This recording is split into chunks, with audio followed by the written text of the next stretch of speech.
Assalamualaikum warahmatullahi wabarakatuh. Semangat pagi anak-anak hebat. Semoga sehat dan sukses selalu. Kali ini kita akan membahas tentang menyimpulkan isi pantun, syair, dan gurindam. Namun sebelum kita bahas materinya, Pak Tam punya pantun buat kalian. Jalan-jalan ke rumah Dinar, jangan lupa ajak si Sarah. Mari kita semangat belajar agar masa depan cerah. Amin. Kali ini ada 3 materi yang akan kita bahas. Yang pertama tentang isi pantun, yang kedua isi syair, dan yang ketiga isi gurindam. Mari kita bahas materi yang pertama. Menyimpulkan isi pantun.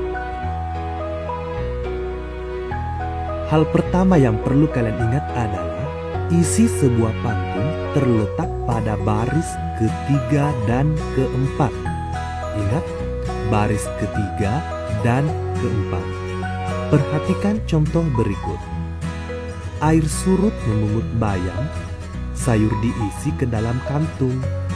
Jangan diikuti tabiat ayam, bertelur sebiji, riuh sekampung.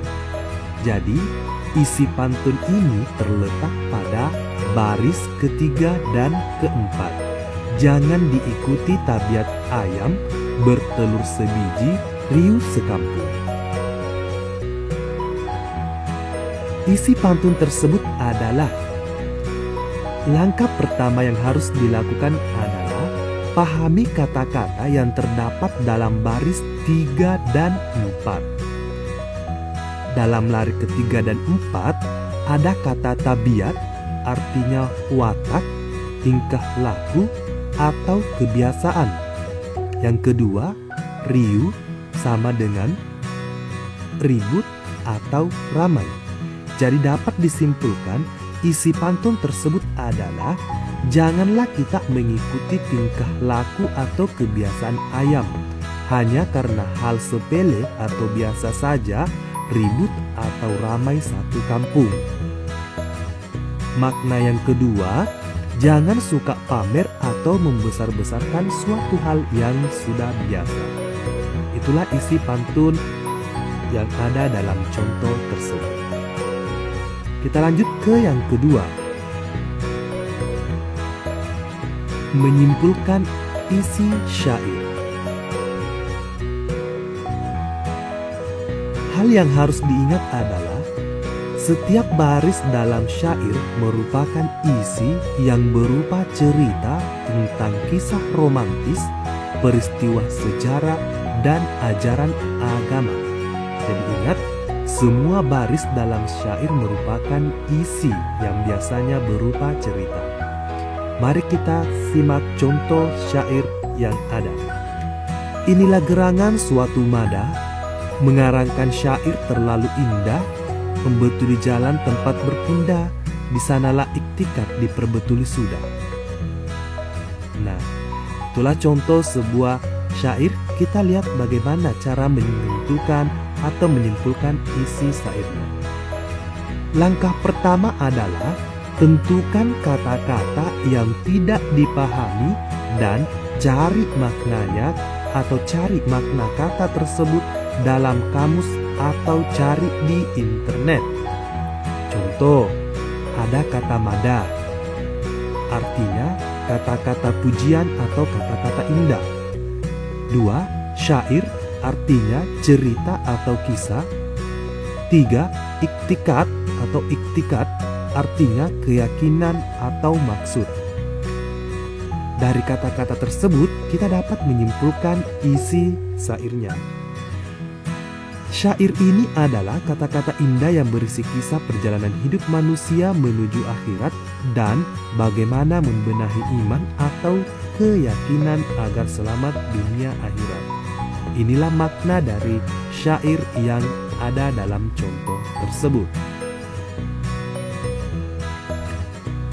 Yang ketiga, menyimpulkan isi gurindam.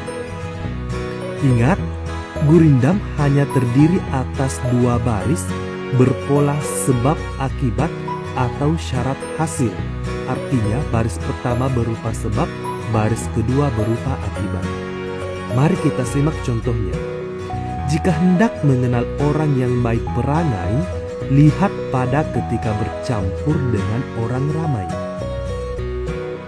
Mari kita lihat isi atau makna syairnya. Ada 3 langkah yang perlu diperhatikan. Yang pertama, baca gurindamnya dan temukan kata-kata yang tidak dipahami maknanya.